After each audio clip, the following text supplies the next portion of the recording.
Hail, hail, and welcome to A Celtic World North America. We're a YouTube channel that we're associated with A Celtic World that highlights the worldwide Celtic support. On our show, we try to bring you the North American side of things. So, as always, I feel like it's been a crazy busy week for Celtic. We were supposed to have 3 matches. Today was postponed, but we had last week a big win in Europe to secure some more knockout stage games. And then a somewhat comfortable win, I use that term loosely, in the league over the weekend at home against Falkirk. And then like I said, supposed to have Aberdeen today. I was looking forward to that. And so that kind of fell through. I had my, meeting at work planned to just shut down and sit and watch at the end of the day. So I actually had to work from 3 to 5, which sucks.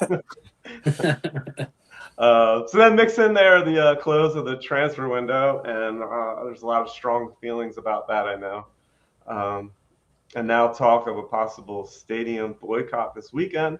So it makes it like I said, a full ass week of shit going on at Celtic. So let's get started. It's a normal week, really, when you think about it. It really is. This season, at least. Yeah, there's never a dull moment. Yeah, it's certainly interesting. But so let me introduce the panel. First things first, we got Chris, as always. Chris, how we doing? Hell, doing all right. Yeah. Big day tomorrow. Playing up to Philly. Packing up post shows. So yeah, we'll be down in pints tomorrow night. I can't wait. Yeah, looking forward to it. Yeah. So then we got Paul from Chicago and one of our frequent guests on here. Welcome, Paul. Thank you, Sean. Great to be back. Yeah, it's good to have you on.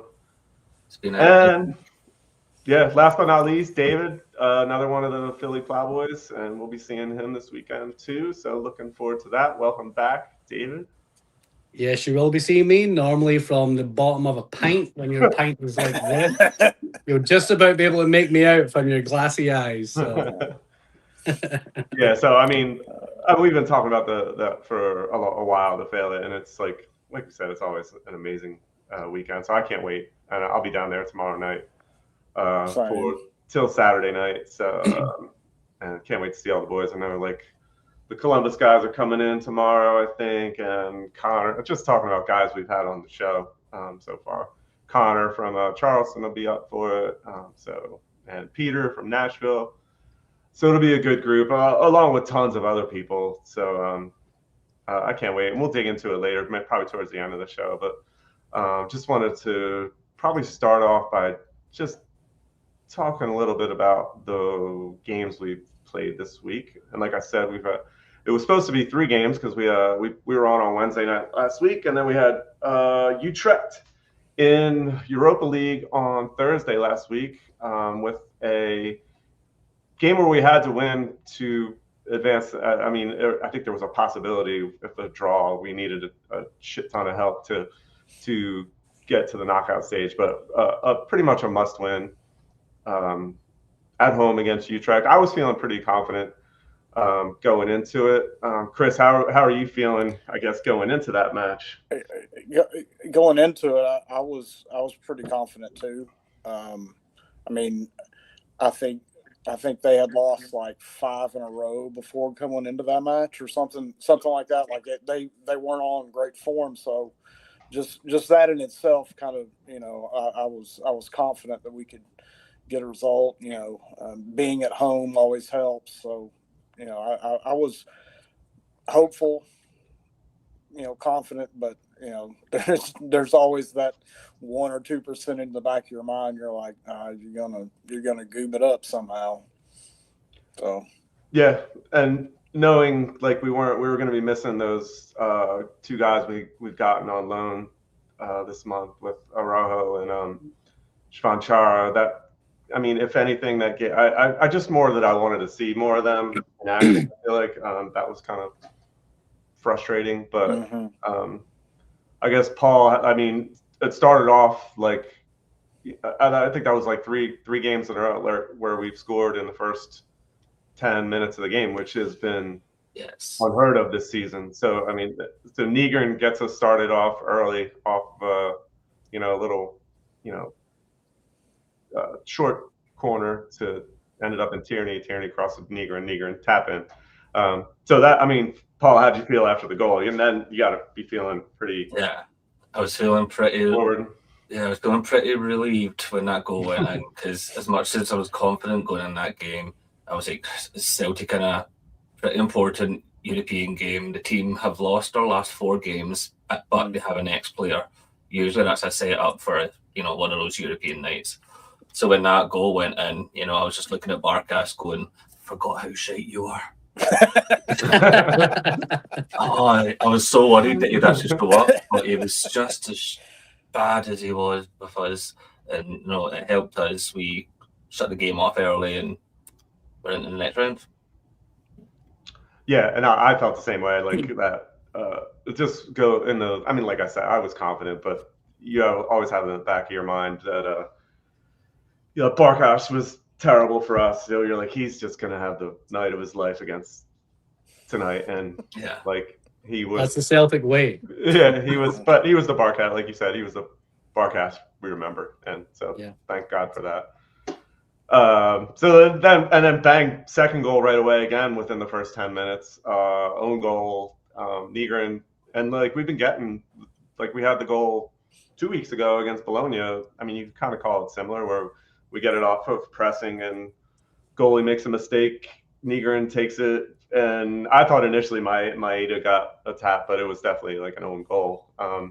So then David, like now we're flying. Like I feel like we could, score a ton of goals against this team. How are you feeling at that point? Yeah, I mean, any game kind of with Martin O'Neill at the helm, you feel as though if we get that early goal, then you feel as though we're on the front foot and we kind of keep going, we keep attacking. And the fact we even managed to get 3 within the first 20 minutes, you immediately think, oh, yes, game over. Surely we're safe now. That's not always the Celtic way sometimes, under this current climate. But yeah, I mean, we were playing well. We were on the front foot. We were pressing them. Defensively, they looked a mess, to be honest. And you can see why they'd lost so many games and why they had pressure on their manager to leave and to resign and all this stuff. And weirdly, it was like the perfect cloud for us that we were playing against this team that was lacking in confidence, because we could then rise in confidence. And yeah, we maybe lost a couple of goals, but weirdly, I didn't feel that we were ever actually going to lose that game. I felt as though we just kind of kicked into another gear, and we got that other goal, and we kind of shut the game down. So it was fairly comfortable, as comfortable as we can be. Yeah, no, yeah, I agree. Like, I feel like we got Engels got the penalty for the third goal again. That was like the first 20 minutes, I think. I thought that was a pretty horrendous goal. I think that was quite a lucky penalty, to be honest. I was, if that was against us, I would have been screaming the house down. I was more worried about Barkas again. I was like, he's going to save a penalty. He's going to do something tonight. Yeah. But even then, he just looked at the ball go past him. Yeah, so I mean that was never a penalty for me. Engel, I mean it was a good penalty by Engel. Yeah, it was a great penalty. And that's starting to feel confident with a Celtic player taking penalties is a weird feeling, because it's been a while since I felt like we've had somebody who is. He was great when we first signed him. Like when we first signed him, he was so confident, and then I think a lot of the hums and haws and the boos from the crowd, because there's a lot of people who are still undecided on Engels. Yeah. Kind of got to him, and he I think he missed 1, maybe 2. But like he is our dead ball specialist. Like if he can put a corner in onto Trusty's head or whatever, then he can score from 12 yards out. You know what I mean? Like he should be able to. Right. Oh, totally. So then Utrecht get 2 back on us, and then I think was it right after Utrecht scored the second goal, Paramount. I was watching on Paramount Plus. Paramount Plus went out, so I had no idea what was going on. Like, literally, it was immediately after. And then as I got it back on, Trustees score in the fourth on the header from it was a corner, and then Actually, I think it was Tierney. I don't think it was Trusty. I'd say, yeah. Wasn't it Trusty on the? Was it? I think it was Trusty. Yeah, it was Trusty that scored, but it came off. I can't. See. Yeah. So then once it's 4-2, you obviously once it gets 3-2, you're like starting to shit your pants a little bit. But the 4-2, then you're like, all right, we're solid going in, and it's a big win. Like we've kind of minimized, at least I have, and I think Chris has felt the same way. Like when we've talked about Europa League, we've minimized it in a lot of ways because a lot of those times, like we're playing, like I think when we had Bologna, we were playing Hearts the following weekend. So we're like, let's almost like I don't really care about it. Whatever happens. Like, let's be ready for Hearts over the weekend. And in that case, that was one of those games where probably that Europa League game kind of fucked us because we played most of the game down to 10 men.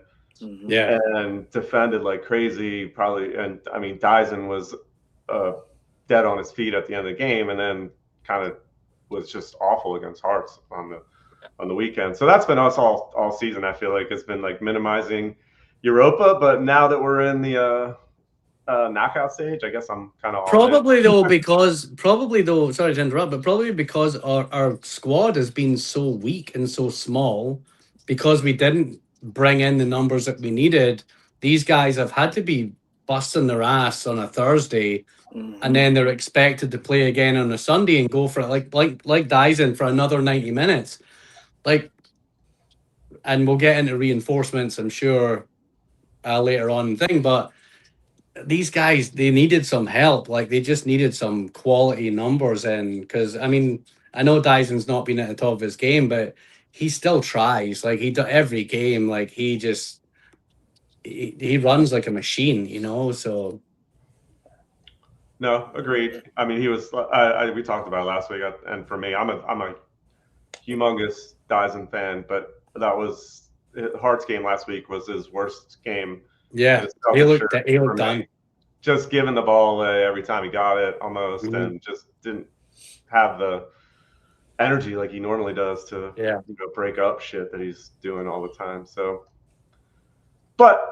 now we're into the knockout stage, and Drew Stuttgart, and everybody's panicked about playing a team from Germany, but I don't know. I mean, we're probably not the favorites, but I can see. I don't think it's out of the question that we get a result against them. So, Chris, how are you feeling about? I mean, just holding away against them. Just to kind of go back to kind of reinforce something, the Europa League, the focus. I think it's easy as supporters to minimize it, the importance, because we know that the league is, I mean, that's like bare minimum of the standard that we need to be at, right? Like that needs to be in place. And if that's in jeopardy, that's where the focus is, right? But Europa, I mean, like, just to get through to the knockout rounds, I don't know how much, how many million it brings in, but I mean, I would got to think that it's going to bring in a good chunk of money that we can, build off of, hopefully, for whenever a new manager comes in, over the summer or whatever. But then we're going to get into other questions of, well, money's great coming in, but if we don't spend it to reinforce the squad, then why are we doing it, right? Just be concerned about beating Hearts, and everything else will take care of itself, and we'll hopefully get back to the Champions League again next year. Like, that's the ambition. That's the level we're at. But all that to be said, I think it's great that we're through in Europe. I hope we keep advancing. But I'm kind of like you. I'm not. Somebody's going to win against Stuttgart, and somebody's going to lose against Celtic. So throw it up to the throw caution to the wind and go out there and give it your best. But I mean that's just not where our focus is as Celtic supporters, because we've got bigger issues, I think, than worrying about how far we can progress in Europe. Even though, I mean, progressing in Europe is a fantastic thing and should always be something we strive for as a club. Yeah, agreed. Paul, how do you feel? I guess, how much stock do you put in Celtic and Europa League, and then can we get past Stuttgart and beyond that? Not as much stock as I would like to be putting into it, just the way the season's gone. Like we always talk about how when we have a good team in the Champions League, we're always like, okay, this team could do damage if we were in the Europa League, but usually we're in the Europa League because we've got a bad team. We've messed up somewhere. So it's kind of annoying that we don't quite have the team to really do damage right now. We've got players in there. I think Engels, Maeda, guys like that, on their day, they want to show up in Europe, which I think they probably do want to, if they're trying to get away in the summer. I think, okay, it's good to see what these players can do. I want to see us advanced. It pisses me off to no end that I was 13 years old the last time we won a knockout round in Europe. We're here 22 years later.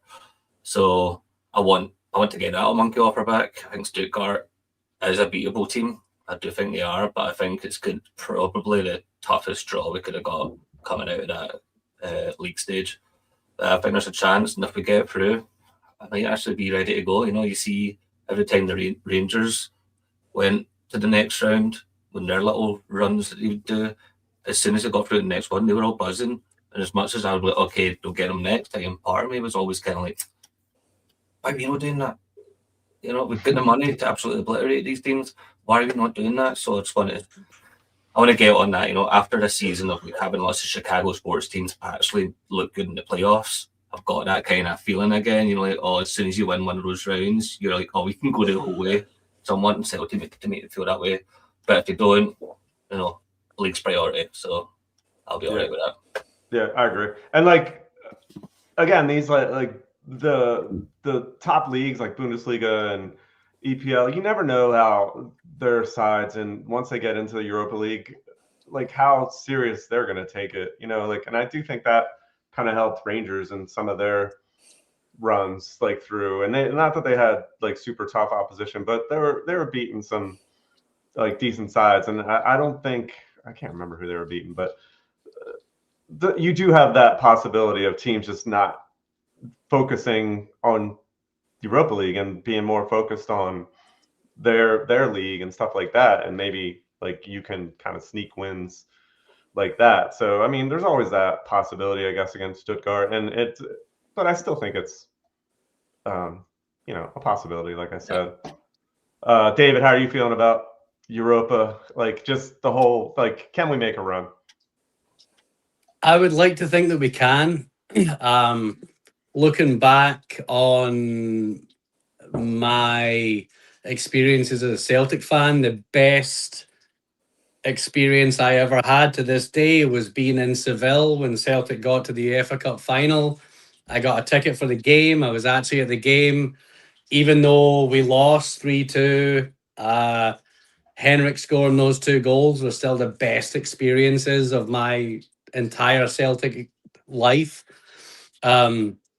So I still remember that really well. The final this year is in Turkey, so if anyone's feeling really confident, book your flights to Turkey right now. So I really do hope we qualify. I hope we keep on going. Regarding Rangers, it's something I remember. So Rangers, when they got to the final themselves, they really weren't a particularly good team, but they were very good defensive, and they were hitting teams on the counter attack, and that's how they were winning these games. We don't typically play that way, you know what I mean? We are very on the front foot. We want to try and dominate. We want to control possession, which I think makes it a little bit more difficult, weirdly enough, to advance against other teams. But we do have good records against German teams, so I definitely think there's nothing to be scared of against Stuttgart. I think Martin O'Neill is more wiser than previous managers as well, even than Brendan in Europe. I think Martin will make certain tweaks that he has to make. I really hope these new guys we sign are going to kick on and add a little something to us. And I know, I think even, I mean, look at the away win that we got a few weeks ago. Nobody saw that coming. Again, I think that was down to Martin O'Neill, and I think it was down to his tactics. And Martin O'Neill we trust, and that's how we move on. Yeah, no, I agree. And but again, the Europa League for me is kind of gravy at this point. I'm all about the league. Even the Scottish Cup, I'm putting to the side at this point. I'll probably get into it eventually, but I'm just 100%. We just need to find a way to win this league. It can't be Hearts, can't be Rangers. We do. Can I just say just say for example we finish third though. If we win the Europa League, we actually get a road straight into the Champions League. True. So there is that angle. So how much do you put everything into that? Because we legitimately we might need that angle if we can get it. Depending who you play in the final, if they've already qualified for the Champions League, you actually get straight in just for getting into the final. So right. Yeah, it's that. I need to win a couple rounds before I even start thinking about it. Fuck that! I've booked the flights to Turkey. It would be lovely though. Automatic qualification. Can you imagine? Yeah, bring it on. We wouldn't even get that from winning the league this year. We're still gonna have qualification. Exactly. So yeah. So like I said, the league is my main focus. So then moving on to, I guess, the weekend, we had Falkirk on Sunday at home. And Falkirk is a decent side, top 6. And I actually kind of enjoy watching them play. And the league is becoming more of that, where more teams are actually playing football against us and not sticking 10 men behind the ball, and it's great. It's an enjoyable season. I hate that we are in third place, but the competitiveness of it is great. And I posted on social media yesterday. I'm watching Hearts and St. Mirren in the office on my phone. And St. Mirren scores. I literally jumped out of my seat while I'm working. I'm like, how am I'm jumping out of my seat on a St. Mirren versus Hearts game. That shit never happened. So in that regard, it's good, the competitive aspect of it. But let's get to the top of the league and not be in third place. But so Falkirk on the weekend.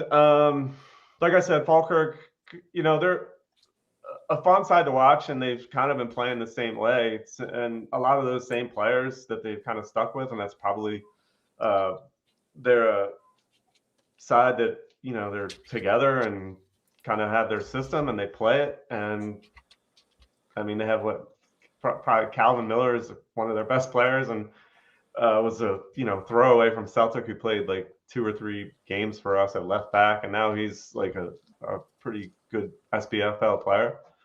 Yeah. I'll go to you, Chris. How was excited for the game, and how that started off for us?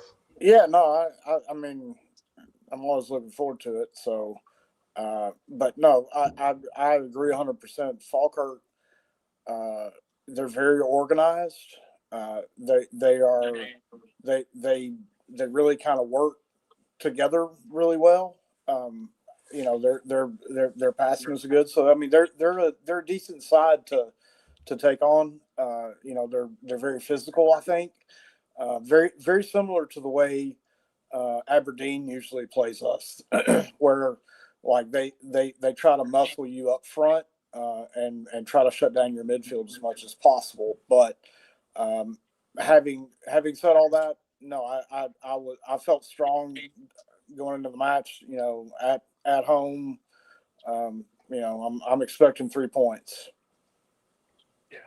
Yeah, agreed. And just we didn't start off great, and just I mean, but what did we probably score? I didn't write down a minute on when we scored, but we got the goal from Shvanchara on a header. So, yeah, so I mean that's great to see, and like again, that wasn't a corner. I think it was a set piece or a cross from Tierney. Yeah. So like we've been scoring more on set pieces and those kind of crosses, which we haven't done a lot of. But again, I feel like we're not creating a ton of chances. And I think that's and when we do create them, we're not taking them as well. So I think when I was listening to a huddle breakdown earlier today, and like, I think they said Falkirk had like, because they're big on the stat stuff, which I'm not, you know, I don't know enough about it, but like that Falkirk's XG was more than ours, and we beat them like 2-0. So I guess I'll go to you, Paul. Like how, like in terms of Shvanchara, like how do you see him as a striker? And I mean, I guess it remains to be seen with the new guys coming in, like who's going to kind of be the number one guy going forward. But how do you feel about him kind of leading the line? Yeah, I'm still on the fence about him. He's got his goal and assist. You can't argue with that. Just think on the ball a few times, he's looked a bit weak, easily thrown off it, tried to be a bit tricky and just, you know, not got past his man. But, you know, a goal and assist after 2 games from a new striker with this team that we've got right now that isn't really scoring for fun. It looks good for him. We'll see how the other lad is that we got in the other day. I've not got much hope for him, so I think Shvanchara is the man for the rest of the season, to be honest, especially with Kenny and Shin being away on loan now. So I think he might do all right, actually. You know, I was kind of hoping today's game would have been, you know, something to keep the snowball going. Obviously, we've got it postponed. I think that's actually good to give the players a bit of rest during this period, because, you know, from like October through to March, you're weekend, weekday, every week, and getting a week off for the players is going to be massive, especially with the new boys coming in. So yeah, I think he'll kick on, but I'm still on the fence. Yeah, I'm the same way. I mean, honestly, he hasn't, outside of the assist and the goal, there hasn't been much there. Like, but that was kind of Kyogo in a lot of ways when we had him as striker. Like, he was getting like a handful of touches every game. If he can score like on 1 or 2 of them, then great. But so you're not seeing much of him. Like you said, I do think he's not the target striker. Yeah. Like, he's not holding up play. He does get kind of bullied, and so and the way we're playing lately doesn't make, like, we're kind of are doing more long ball, just kind of hoofing it up and hoping for the best. So hopefully those new guys are more kind of, and Shvanchara too, I think, kind of a run onto the ball kind of striker as opposed to holding up play guy. So David, how did you get to watch on Sunday? I did.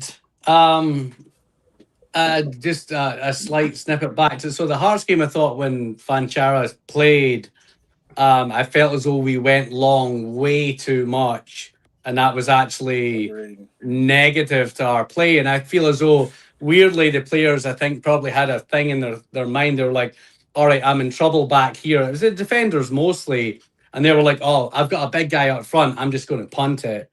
And I think that actually went against us, and we that wasn't the best way to play.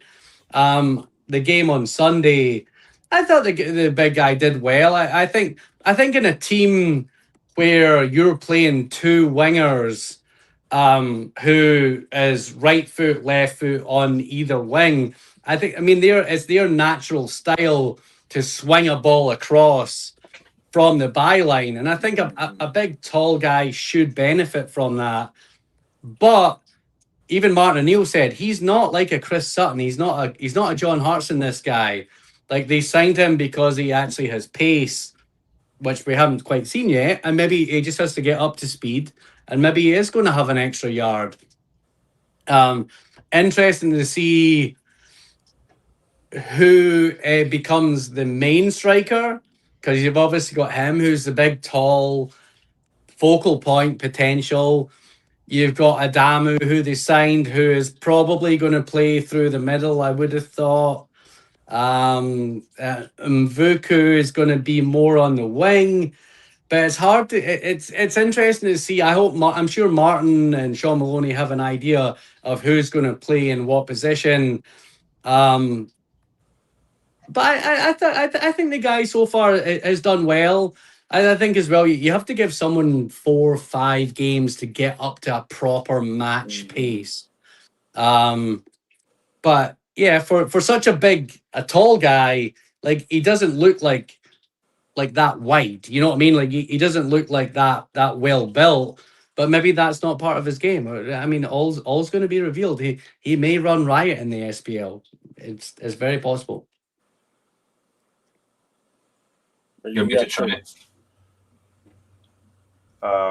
Getting off to a good start with a goal and an assist can get your confidence going, and I think that's probably the case on a lot of the guys even that we brought in on loan. Like, they're coming from bigger sides where they weren't having a lot of success, and we'll probably talk about this again when we talk about transfer window stuff. But that seems to be our market for it's kind of those guys who have struggled when they made bigger moves, and we're going to bring them in and try to, build them back up, hopefully. Make them feel loved.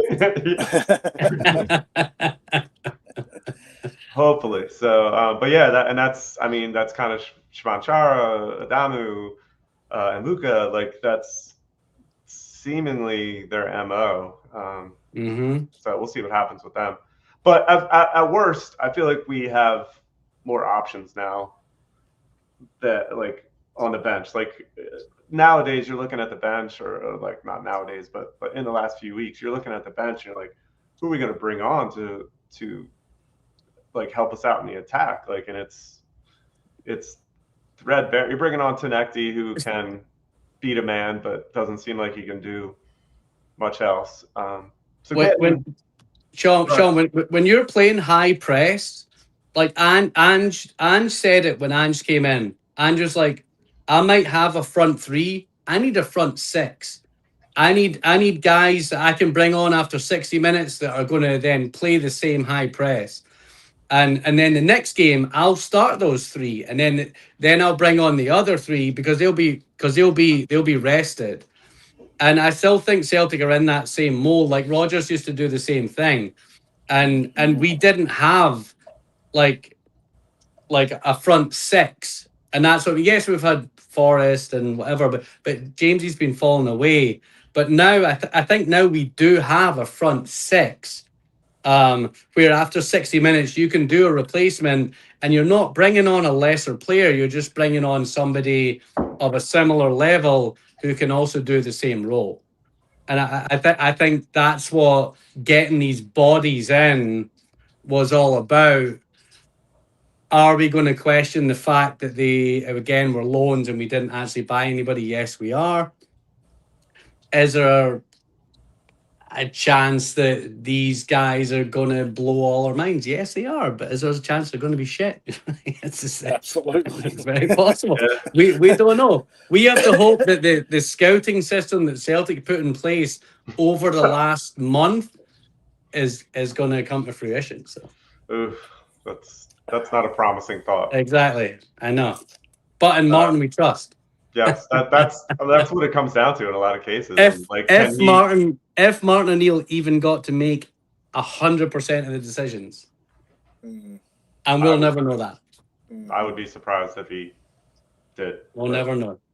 I mean, I'm most excited about the Adamu guy, but the guy from Brighton. We'll see. I mean, he's only I think this what he's only played 3 professional matches or something like that. They said so. He's played for England. He's played for England like 17, 18, 19, all the way up. He's a big unit of a guy. I think this guy, again, is he better than Welsh? Nobody knows, but I don't know. I think, but I don't know. I think this guy is he actually got like Brentford under-21 player of the year last season.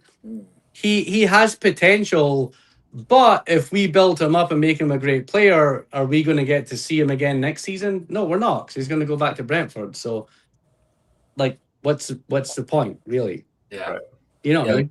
The people I've spoke to kind of know Brentford and stuff, like the reports I'm getting back either don't know the guy or he's actually none of them are saying he's bad. So I'm kind of like, all right, he won't, he's not going to get, probably not going to be in the Europa League squad, probably going to be 3rd choice or 4th choice even.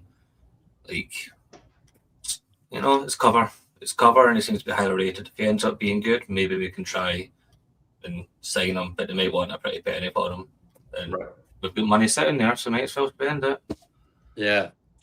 I'm just throwing Paul's comment up. Like, the guy from City, Pussy or however, who we got, like, well said. Like, he's got more pedigree than the kid from Brighton, and never saw the pitch one time for us. So, like, I think a lot of it comes down to attitude. Like, when you come in, like maybe you think you're bigger than Celtic, which maybe that the kid from Man City did, and so who knows what happened? You don't know what's happening behind the scenes. So, so we'll see, and that maybe that's just kind of almost a throwaway move, but like we'll see, and we'll get I feel like we're bleeding into the transfer window, but just in terms of the Falkirk match, like again, it wasn't the best performance. Nygren got the goal in the second half to kind of put it away. And after Nygren's goal, then I feel like Celtic kind of coasted after that. But before that, I mean, Falkirk was even with us, I feel like, playing at Celtic Park. And, that's not a good thing for if you're Celtic. Like we should be, I feel like, kind of well in control of kind of matches like that. Maybe when we go to Falkirk, it's going to be a little tougher, but we should handle them at home.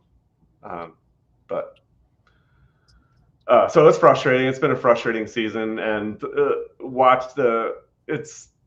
maybe we don't have as much of a home field advantage now as well, because it's kind of a fucking morgue with seemingly.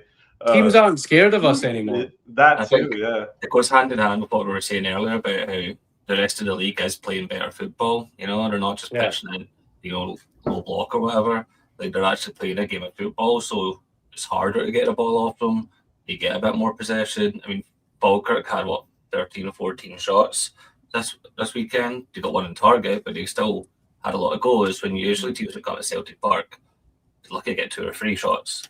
So maybe it's a bit of how we're playing, but I think they're actually starting to play a bit more football, and that's kind of creating a different game. Because remember, Martin O'Neill's first stint, you'd go to a game at Celtic Park, and you'd be talking like, oh, how many we get in today? Is it going to be 4, 5, 6? How many Arsenal going to get? Whereas now it's a bit of a more level playing field, and it's nice to not be the flat track bullies that we were for so long. It's kind of nice to be getting these challenges, but I do miss, hammering teams as fun as it was. Yeah. I know, that's like my one friend here who I've been kind of cultivating, and David, you've met him before, Sean Berger, the guy who I hang out with him, cultivating him as a Celtic fan, and he's like just used to American sports where it's more competitive, and he's like, how do you stay interested in it? Like, you win the league by a handful of games every year. You've won 13 out of 14 titles. Like, how do you stay into it? I'm like, it's just, I guess what you're used to, and you expect, like, once you expect to win, it does become hard to kind of lose that mindset. But at the same time, so then he was like last year when Aberdeen started off winning their first 10, I think they won their first 10 last year, and then it fell apart. And then Hearts this year, he's excited that there's a challenger. And not that I'm getting into it, but I am starting to agree with him. Like I said, like when I'm actually watching Hearts games like when they're on TV, and Yeah. having another thing to watch and is it does make it more fun. So I'll give him that. I won't tell him that to his face, but hopefully he's not listening tonight and watching. I'm going to text him and tell him. So in the end, 3 points in the league, and it was a good weekend. Like Hans dropped points with a draw, and then again Hearts dropping 3 points yesterday at St. Mirren because they just can't avoid getting red cards lately, which is nice. But even that, like I don't know. It's frustrating that we're behind them because I just feel like they're not that good. I mean, they are, physical, and they have that style where they just get set pieces and are able to score goals off them. But I mean, they got to the point probably in the second half where they were playing for a draw. And I know they had 10 men, but like, I just don't like. I put us in that position. If we're 10 men at St. Mirren, we're not playing for a draw, like ever Celtic. So I don't know. I get frustrated that we're still behind them at this point in the season, but I digress. Let me take a quick break to. I'm gonna play a quick commercial from our sponsor. So a little quick 1 minute spot. Every life is full of stories, and we all know someone whose story should be preserved. That's what an audio memoir is, a record of you or your loved one's life stories, family anecdotes, and poignant memories. We will talk online and then edit the recordings into episodes, accompanied by family photos and contemporaneous images of the past, creating an enduring audio-visual experience. Links can be shared with friends and family, both near and far, who will delight in hearing their loved ones' priceless stories in their very own voice. For the participant, this can be a touching, nostalgic reflection. For friends and family, a unique and precious gift in the present, and even more so in the future, where their voice, their laughter, their love can always be there. We all know someone who deserves an audio memoir. So thanks to Audio Memoir for sponsoring the channel. And if you use Celtic when you place an order, you get a 10% discount. So we lost David. He's covered. So we've kind of started bleeding, or kind of our talk about Falkirk kind of bled a little bit into the transfer window, which has kind of been, for me going into it, I was of the mindset, and we have talked about it, like that maybe loans. Welcome back. Hello. Thank God for that sponsor. I wish I could have done it. Maybe the next sponsor should be Depends, so that I can decide.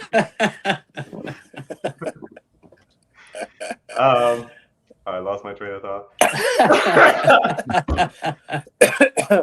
So when we started the transfer window, the mindset, all right, Martin O'Neill is probably not going to be here beyond this year. So, maybe the best option is to have loans, but for me, I felt like once you're behind by 6 points kind of going into this transfer window in the league, I felt like you just needed to make a splash, particularly with just the shit show between the board and the fans this year. They almost had to give that to us and make us, I felt like, a big kind of splash move in the transfer window. And so as it goes on, signed 2 guys. Well, Araujo right away, who, I mean, for him, I like him. And I think he's almost, you could say, when Alistair Johnson comes back, is Araujo going to keep him on the bench? I don't know. I feel like he may be that good. Bring in Shvanchara midway through the transfer window. Then it gets down again to the last day. And all you're seeing is, all right, it's like loans. It's loans, more loans. So Chris, what was your feeling, I guess? Were you like me, just sitting here, refresh on your? I mean, to an extent, yeah. probably not to the level that I used to be at when I was on Twitter and would constantly have to refresh and you'd wait for certain people to say certain things. You're like, all right, we got this person or whatever. No, the transfer window, it's always frustrating, because we're in our minds, we all want to get deals done early because the early deals are the ones that have been in progress for the last, 6 to 8 months or whatever. Right.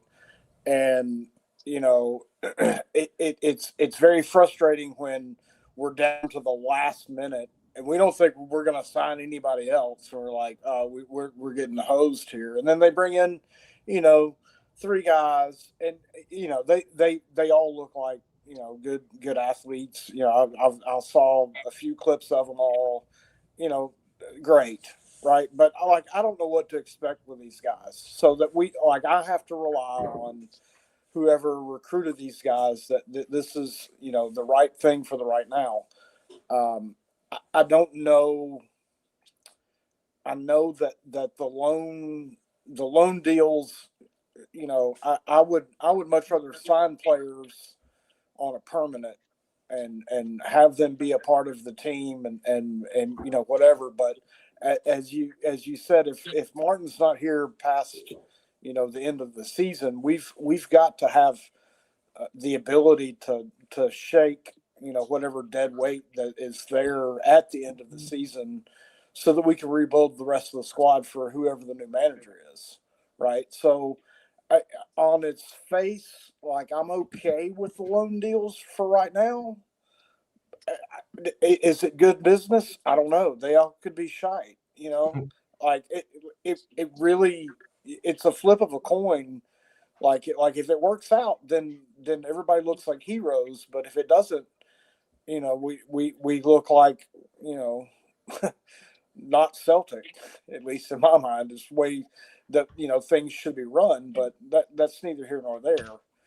But no, I think as long as you're getting players in that have any modicum of experience, that's who we need, because as David said earlier, we've got to give these guys a rest. Our playing on a Wednesday night or a Thursday and on the weekend, man, that's got to be tough on people that have to do it for 5-6 months. And it's with the injuries that we've had to already go through, you just need bodies in the door. So a loan deal is good in my opinion. It's not ideal, but I mean, you kind of have to take what you can get. Yeah. I just put up the comment from Strangelove, and I mean, to have the option to buy at the end of some of those deals, is important. I kind of wish we had one for Araujo, but I guess he's, and Srirachi too. I mean, I think Srirachi is a pretty good player. I like him. Yeah. I mean, I also think Araujo, man. I'm with you, Sean. I think he's a stud. I think AJ comes back he could give him a run for his money. Yeah, I mean, it's good to have that competition in the side, which I don't feel like we've had. I feel like lately what the starting lineup is. I mean, unless guys getting rest. But Paul, how did you? I mean, I don't know, broad question, but thoughts on the transfer window?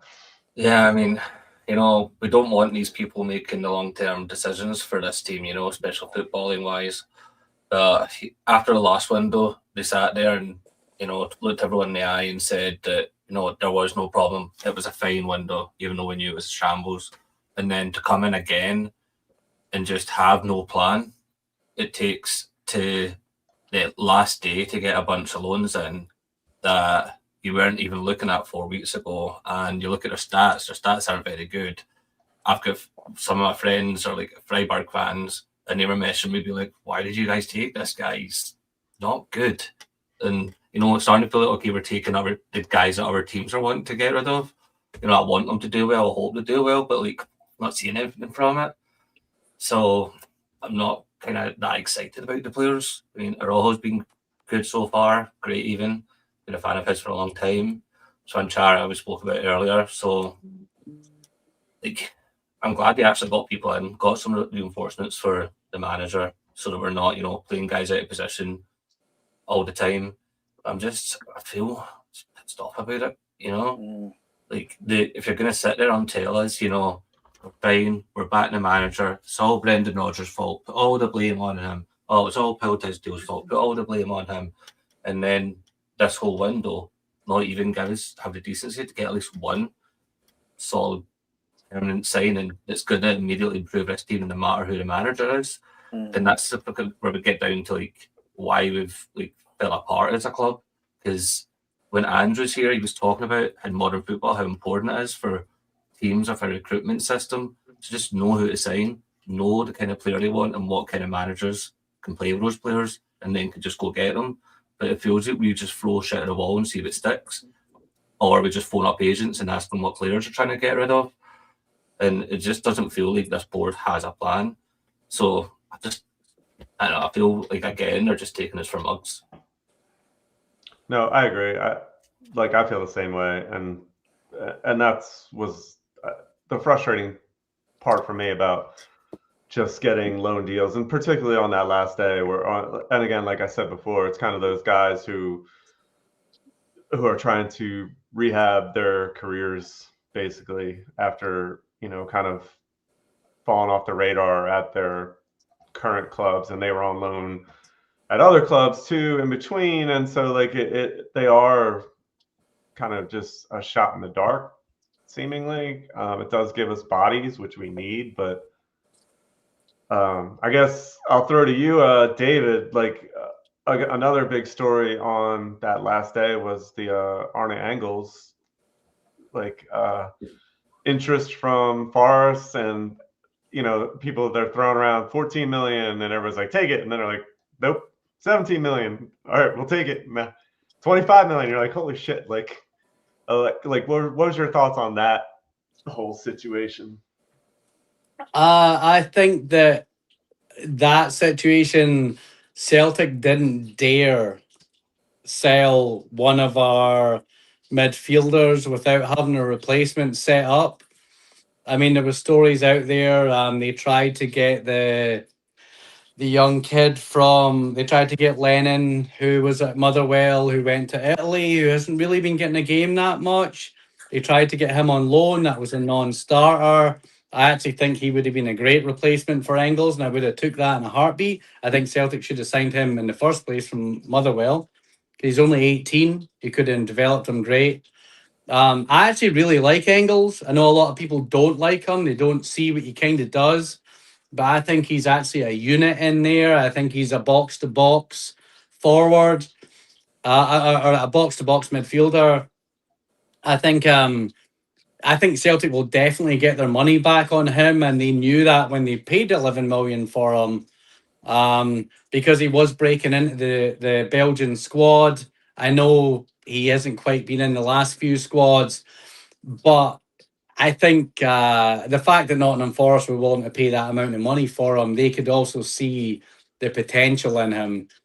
He's been playing in a poor Celtic team since we signed him. I do think he is a great player, and I'm not surprised that there was a lot of money getting spent for him. But as I said, I think the reason Celtic didn't sell him was out of fear that the fans would have absolutely destroyed them, even more than we already are, if they hadn't have replaced them with somebody of an equal level. I think the other guys that we signed, I'm disappointed that we didn't sign a proven, experienced player. I think we should have brought in at least one of them in one position. Even the guys we did bring in, they're all, as was mentioned before, they're young players who did something prior, but they didn't do it at the club they're at. So we're looking to advance them on. I feel as though we needed some players, or at least one who was already proven, who was already like even Callum Wilson at West Ham, a proven goal scorer, not that mobile, but like just someone who's actually done it at a decent level, you know, someone who has that experience. And we never brought in any of them, which is always a gamble. But on a complete flip side, imagine you're a player in Europe and you're a top goal scorer somewhere, and Celtic come in for you and they're offering you all the money in the world and all this, whatever. And you go, oh, you ask your agent, oh, who's the manager at Celtic? Oh, well, it's a caretaker manager. He might not be there next season. Oh, what's going on with the fan base and the boardroom? Oh, well, the fans hate the board, and some of the fans are banned right now, and the stadium, the atmosphere is shit. You know what I mean? Like, these are all things that players take into consideration. Oh, I'm going to move my family to this country. What's going to happen there? Oh, well, the opposition half of the country are going to fucking hate you, and you need to, and oh, by the way, this isn't right, and you know what I mean. And there's this negative vibe. Like, all of that stuff doesn't help. Like, Celtic used to be a brand. Like, we used to be like known throughout the world for being positive and the best fans in the world. And unfortunately, we don't have that anymore. And I think it's going against us in our transfers, in our even bringing in a manager. Like, look at the last manager we brought in. We brought a guy in from the United States who nobody had ever heard of, probably because we couldn't attract a well-known name from Europe, because we do, you know, we're not, we need to get back to what we used to be. We need to get back to being Celtic. We need to get back to being like known throughout Europe for being the best fans in the world. We literally are the only team in the world to ever get an award for that, and we need to get back to that. No, agreed.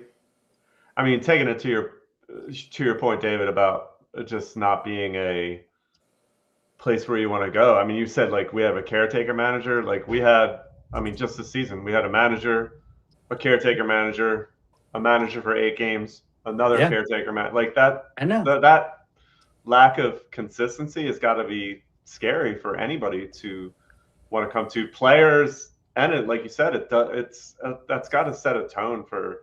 And that shows the mismanagement from the board. And if they think they can, like, I get it, everyone's mad at the fucking board. They do mismanage. They're terribly run.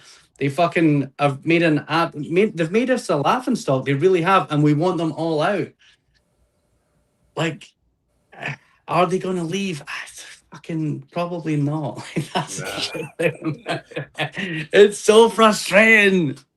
Yeah, but I mean, take it to the mismanagement and going back to Engels. Like, there's no way that we should be in the position to turn down a 25 million pound offer for him, but we had to because we had no other option. Yeah. So, like, will we get another offer of 25 million for Engels? And it's probably like not. Dyson in the summer. Yeah. A well-run club has like a list of players that they can bring replacements. And it did come down to the last day where this all came about. But I don't know. And I feel like the board almost wants like, all right, give us a pat on the back because we turned down this 25 million pound offer. But it still reflects a poorly run club when you look at it. Like, there's no way that like we should be turning down that kind of offer for a guy who's, I mean, I'm with you, David. I think he's better than like a lot of people. Yeah, but he's not our best player. No, but he's so young. He's 22 now. He's so young. Like he has got another couple of years of development, and he will become a Belgian national player. He will, and everybody knows he will. But he's been playing in a shit Celtic team for the last like year since we signed him. Like, he has. Right. You know? Yeah, I'll say, I guess that's Peter. It's like, it is. Last day, it really was last second where we're, making a lot of these moves, and we're fucking used to that at this point. Like, and used to not being able to get deals across the line, and it's just maddening, and it killed us in qualification for the Champions League this year because we didn't bring in enough guys to get us through Kairat Almaty, which is just fucking crazy. Like, so like, yeah, it's maddening to be a Celtic supporter right now. Which takes us to our next point. This Sack them all! Sack them all! Sack them all! So the Celtic Collective, I think it was a meeting last night. Yeah. I know, Chris, you had a little bit of you sent me a text earlier with a little bit of information on that, but like got together with a lot of the, CSCs and fan media groups and stuff like that to kind of come up with a plan as to, all right, like we got through the transfer window and, we still have not spent like invested money. I mean, I know like you're spending money even when you bring in loans on whatever wages, and there's loan fees, but it's there's not that splash move that you feel like you need when you have all that money in the bank. And so I guess there's talk of a boycott on the weekend versus Dundee, and then other stuff going forward, protests in the Stuttgart and stuff. But I guess going towards, we'll kind of focus on the boycott, and we talked about it before we came on here when we were backstage. But I guess the demands, I guess, from the collective are to reinstate the Green Brigade, which seems obvious to me. Like at this point, like it's I feel like an easy olive branch that the club can throw out there, but they're so fucking stubborn, like to not do it. And then the other one is to reinstate some of the fan media groups that they've kind of banned in the last month or so, and then also to relieve CEO Michael Nicholson of his duties, which that's probably a tougher one to kind of force upon the club. But I'll go to you, Chris. What's your thoughts on boycott of the stadium if those demands are not met? I think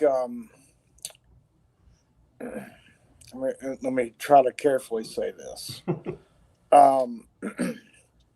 I think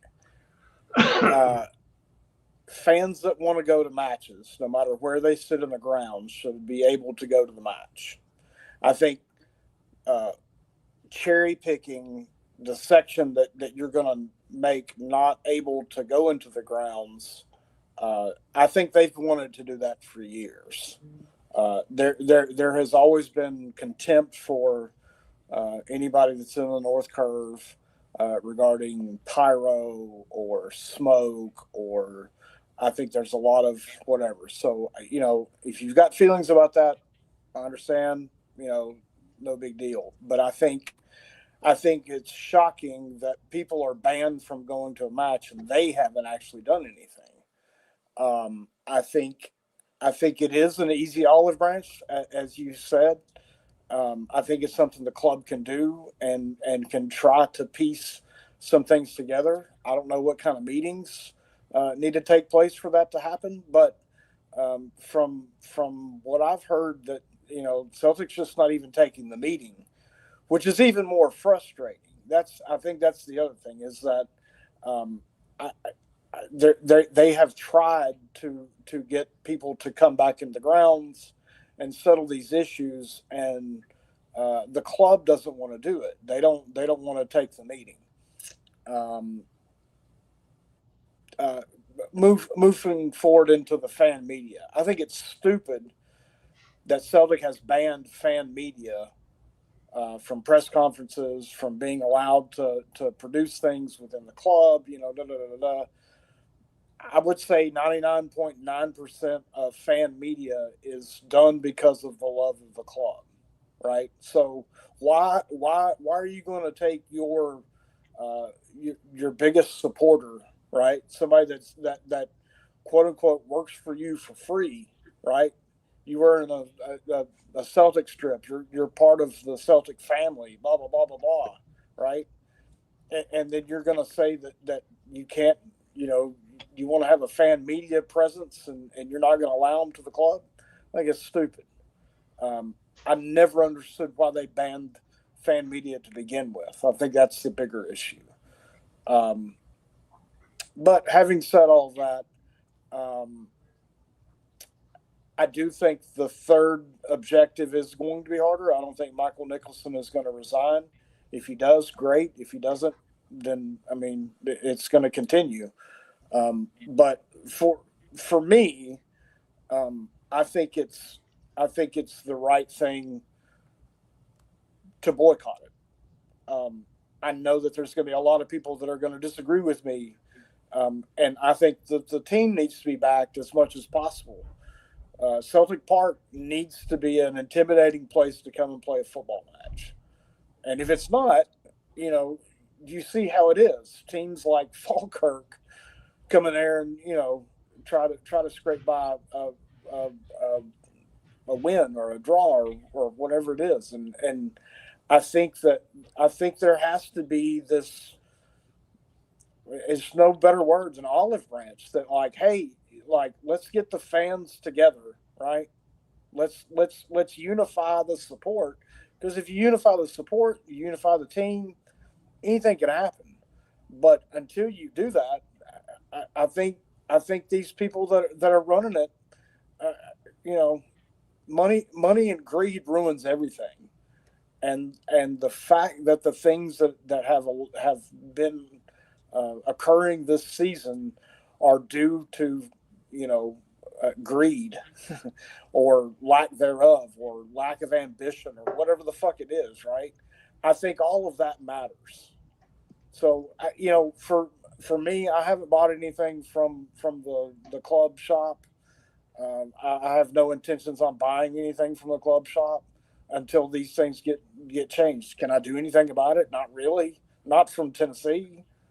But until you give me an option, I don't know what else I can go for other than I support the supporters.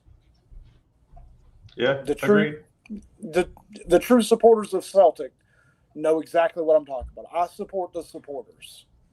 Yeah, and that's what I said. First things first, the Green Brigade has to be back.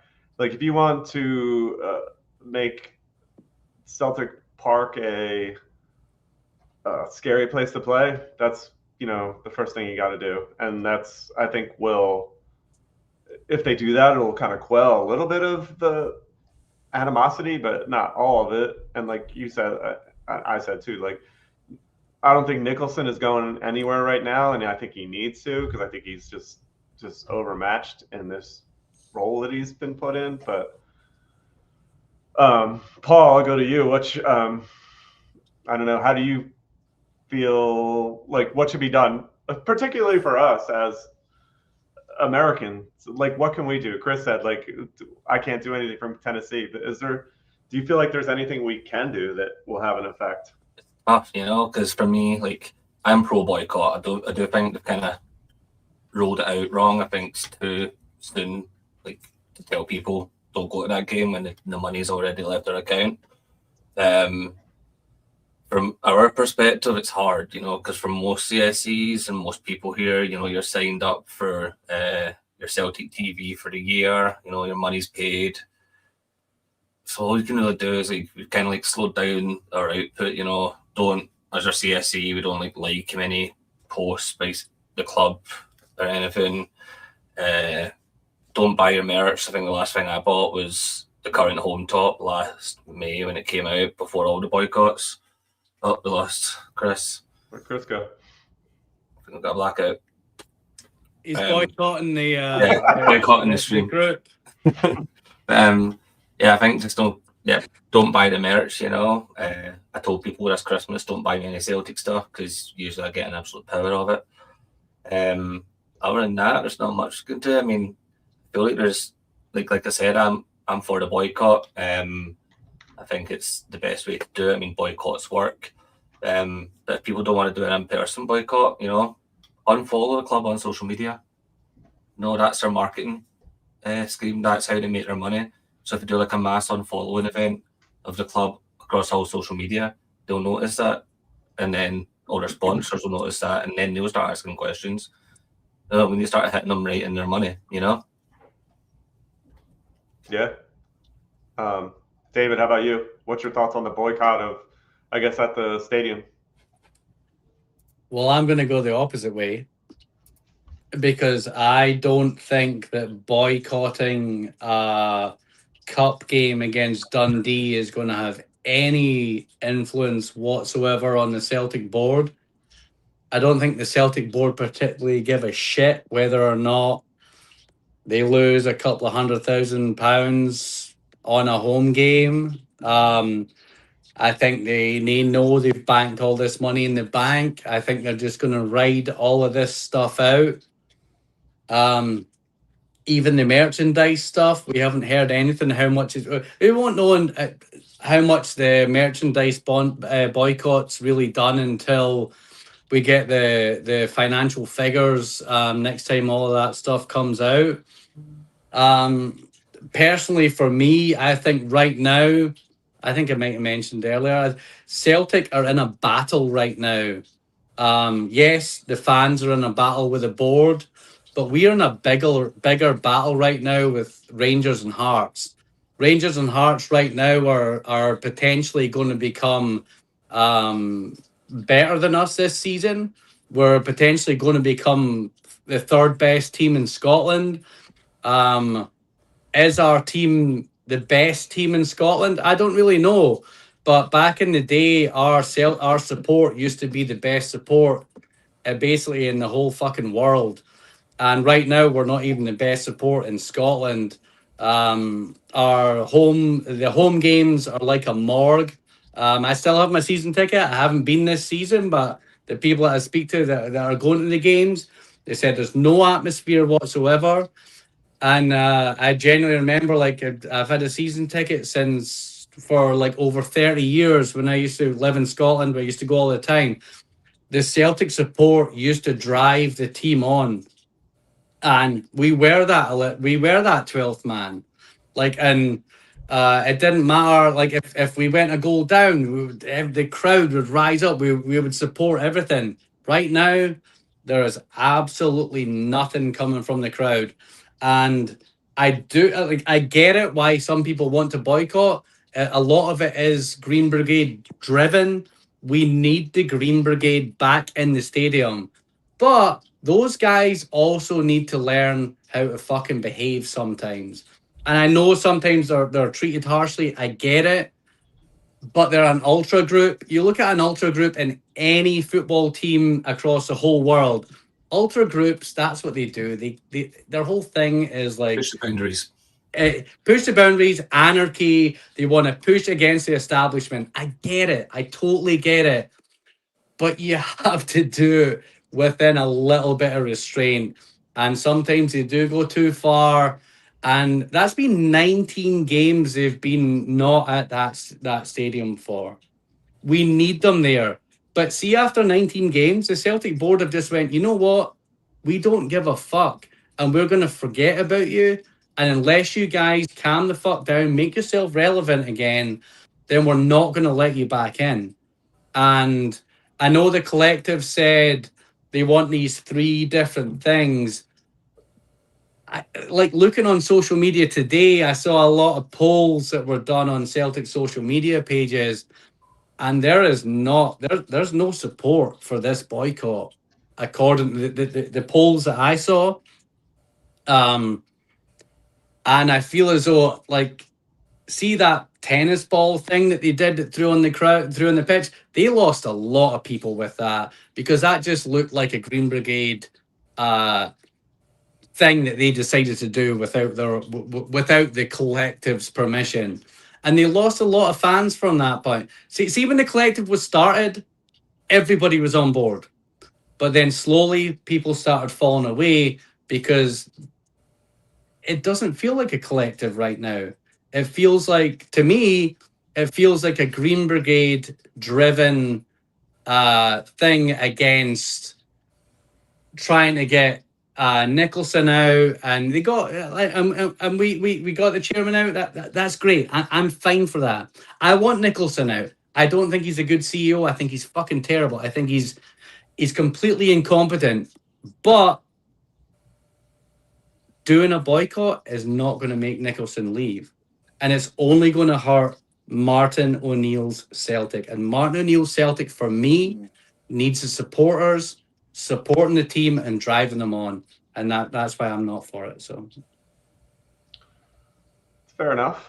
And I agree with you, David, in that I mean, I'm kind of for the boycott too, because I feel like we've kind of exhausted other options or other, nothing. But do we boycott every game from now on? Like, do we just draw a line and say we're going to boycott every game, or do we just do a Scottish Cup game where everybody doesn't necessarily even need to buy a ticket anyway?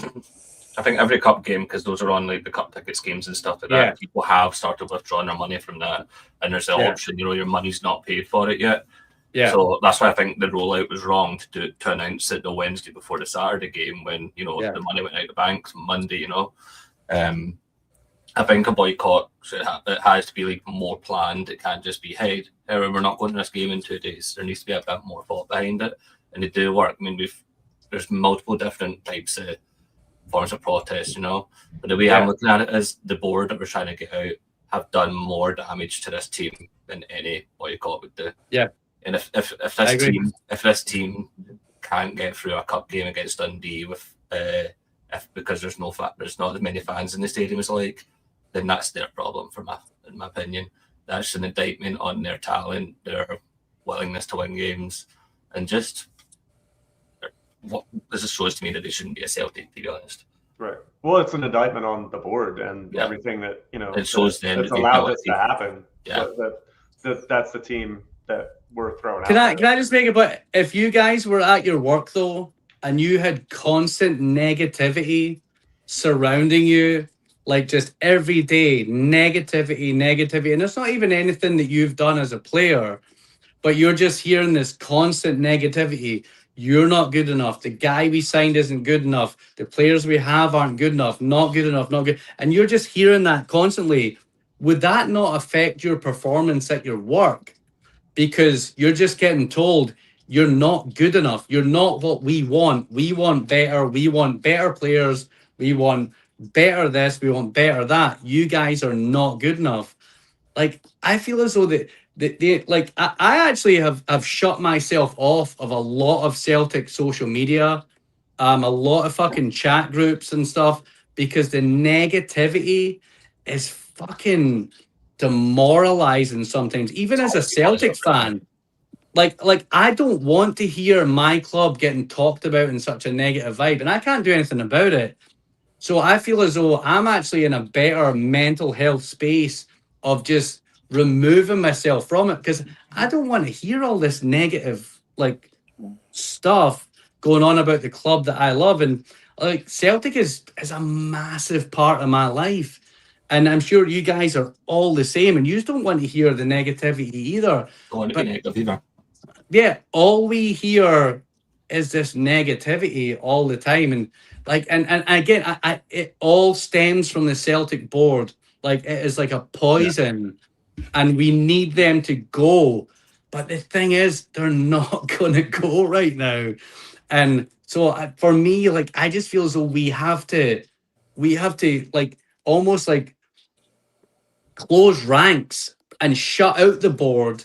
Keep the fucking team and Martin O'Neill in amongst us, and support us amongst ourselves.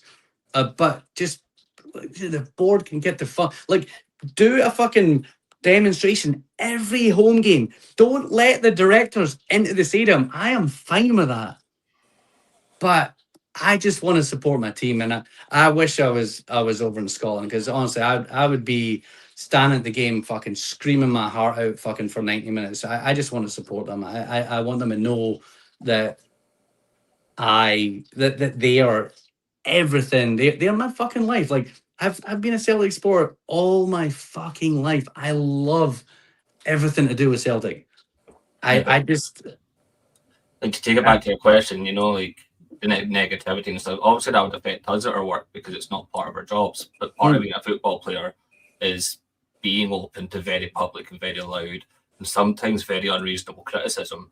You know, so like that's part of it. So if they can't handle that, then again, that's an indictment on them. The club and the board have created this situation when we, the people that pay our money into the club, are this unhappy that we can't be positive about the team. And it's to the point that we're actually saying the team that we love, that we wake up for to talk about every day, every weekend. If we can make the game, we'll go. If we can make the pub talk, but we'll make sure we'll watch the game. It's everything to us. And they've got us to the point that we can't see anything nice about it. Like for me, like putting the blame on that on the people being negative isn't right. I mean, it's annoying. Like I've pulled away from a lot of Celtic social media myself. I've kind of stopped engaging with a lot of it. But it's not our fault. It's the club. Like there's not really anything really to be positive about right now. But it's not necessarily the players' fault. It's the board's fault. So I feel as though like, I want to support the players. I don't want to support the board, but I want to support the players on the pitch. And Martin O'Neill, I mean, he took a big gamble coming back because him coming back, like he clearly has a relationship with Dermot Desmond. In fact, he even agreed to do it not only once but twice. So has Martin O'Neill tied in with Dermot Desmond as well? He's been all on TalkSport saying Desmond's doing great, doesn't know why the fans exactly. So is he a yes man too, or is he? It's a tactic from the board to bring in Martin O'Neill because they know that a lot of the fans won't want to. So basically, what they've done is said they won't criticise a club as long as he's here. So we'll get him back in, you know, and that's kind of what's happening. So for me, I'm like just not letting them do that. I'm like, I love Martin O'Neill. I'm happy he's back. I like seeing him back in the touchline. I can see through what they're doing, and so I'm letting them know, oh, you've done that. Well done. That's nice. Still fucking angry at you, you know. Mm-hmm. Yeah, I mean, Martin said that he had the interview with Sutton today where he said he's pretty much owes everything to Desmond for bringing him in the first time, and then like again, not more so the first time as I think what he's thankful for. So I do think he is a little bit of like Paul, you're saying he's almost a shield for the board to, you know, give them a little bit of cover to. And I mean, I agree with that. And like, if you look at, I'm just reading through the comments, I'm trying to post them as we go, but it's divided. It's probably almost 50-50, I would say, as to like between people who are say, you know, I'm for the boycott, or I'm 100% like we need to be in the stadium. And I don't know if there's a right answer. Like there's for not. it. No. There's not. It's not black and white. You know, like it's people are going to have. There's not one side and the other side. There's 50 different sides to all the support. Like people, like I'm for the boycott, but I think they've done it wrong. People will be staunchly, absolutely, this is amazing. And with people like yourself, David, it's just like not for me, and it's fine, you know. And the irony is we're all actually on the same side. But we have different sides on the same side, and that's the hard thing about it. And I don't think you will find one Celtic fan in the world who is pro board. You know what I mean? We're all on this side against the board. Really? I have not seen that. Like you know what I mean? Like there's nobody who is like, oh well, Michael Nicholson's actually doing a very good job, and I'm very proud of him. You know what I mean? Like nobody's seen that apart from fucking Dermot Desmond, the only person in the world who's seen that. But let's be honest, that fucker's on the Epstein list, so fuck him. So let's get him the fuck out. You know what I mean? So. Oh, for legal reasons, just to say he's in the Epstein files, but he's not involved. Someone just mentioned him as a possible investment route, and nothing else came up. Yeah, don't get us in trouble here. Let's not get us sued or anything. So I mean, I'll go and I'll throw up a comment from Strangelove. Strangelove is with us like every week, so and I feel like this is totally fitting. and I wasn't born a Celt. I chose them not because of the football, but because of who it represents. And like we all love Celtic, and we all want the best for them, and we all probably are right now at a point where maybe we think different things need to happen, but we're still all Celts, and I don't know. We hate the fucking hunt. There you go. There we go. That's the common thread we're looking for. So good comment, Strangelove. I think that brought it all together.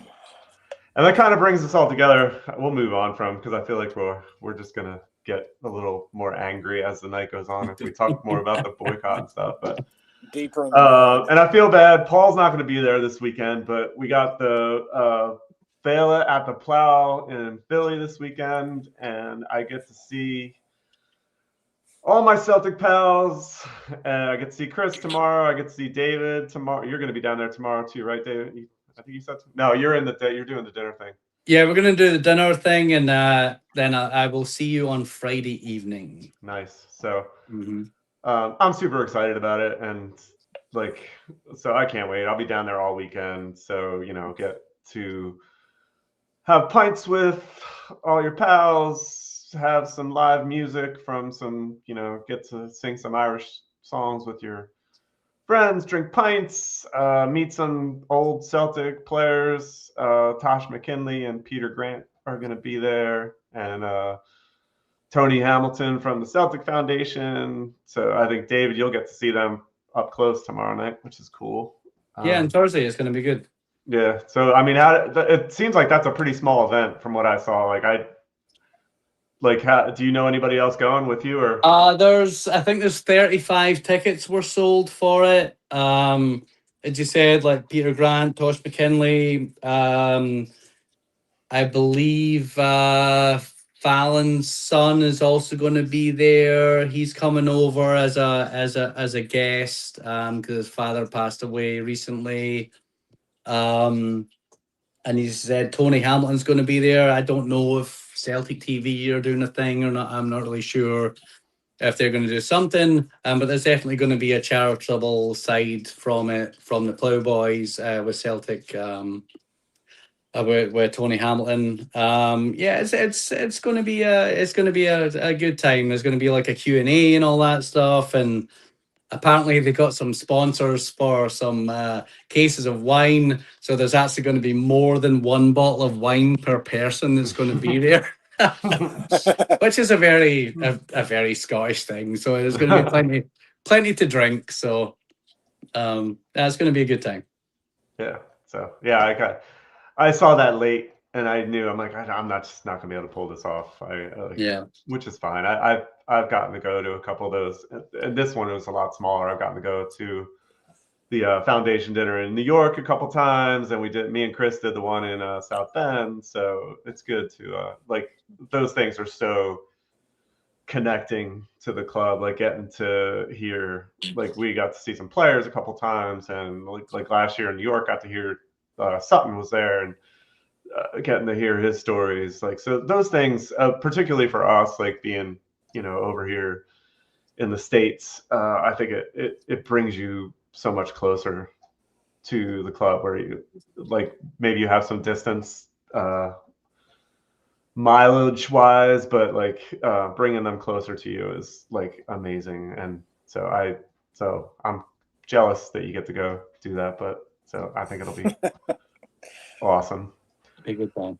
Yeah. So then I know I was just trying to rehash some of the guys I know a lot of the Columbus guys who we've had on, David and Jason and Bobby are going to be in town, and then Peter from Nashville, he's going to be in town. And before I forget, I'm going to post he's going to be selling scarves this weekend. Let me find it. Get your Nashville scarf. Yeah, so there you go. I told him to save me one because I have my whole bar in my basement is loaded up with American CSC Celtic scarves. I have Paul's in there too. So nice, looks awesome. Yeah, so let's go. I put something else up too. Not bad. And then the bands all weekend, Bogside Rogues is my favorite. They're going to be there on Saturday night, and I'm going to be. I told Chris and David earlier, like, got a hotel for Thursday and Friday night, and then my wife's coming down midday on Saturday, and she's gonna drag my broken ass home from Philly. Initially, I was gonna stay on Saturday night, and like, I'm giving up. I'll be giving up by that point. So I'll stick around for Bogside Rogues, and I know me and David have watched them down in Wildwood. We had a great time that night. Yeah, they're always amazing. So yeah, I look forward to it. And then hopefully maybe Paul will get to see you in Detroit. I don't know if you have that possibility. Cool. That'd be awesome. Got my hotel booked. Need to get my flight sorted. So looking forward to it. I've been wanting to go to a Detroit City game for a long time, so that'll be good. Yeah, so that'll be in April. I think April 10th to the 12th, something like that. Yeah. That sounds right. Yeah. And we'll start. I haven't seen a lot of the Detroit stuff like advertised online at all. Like, what's the? I keep seeing a comment or two, but is there like a get together thing or? They're celebrating their 5-year anniversary as a CSC this year. So they're gonna do. I think they wanted to do something kind of take the place of the Philly one this year, but they're gonna do something in April. Like a kind of weekend and get people in and have events, around it. So it's kind of like what Pittsburgh did last year. I think is what the goal is. So sounds good. And they're great CSC. Like Sean Kelly does an amazing job, and he's built something up from the ground up, and one of the more younger, more diverse Celtic supporters club. I mean, I would say not even one of the youngest, probably most diverse Celtic supporters club. Yeah, country here. So he's done an amazing job of getting that up and running. So I was telling him how proud I am. So I will definitely get out to Detroit. I've never been to Detroit, and like you, Paul, I'm excited. I would love to see a Detroit City match too. So I'm excited that's an option now too for that weekend. So. So that's about it. So I guess I'll see you guys, David and Chris, this weekend, and then Paul, we'll get you on again soon. Like I said, you and Sean Finn are like 1-2 on our most go-to guests. So we'll have to get you guys competing for. Start to run the scoreboard. So and we're still working out for next week. I think we have Mick from Kansas City is going to join us next weekend. We'll try and figure out who else we'll get on with him. But again, like I said, like Strangelove said in his comment, we're all Celts. We may have differing opinions on how to go about affecting change right now at the club. Change definitely needs to happen.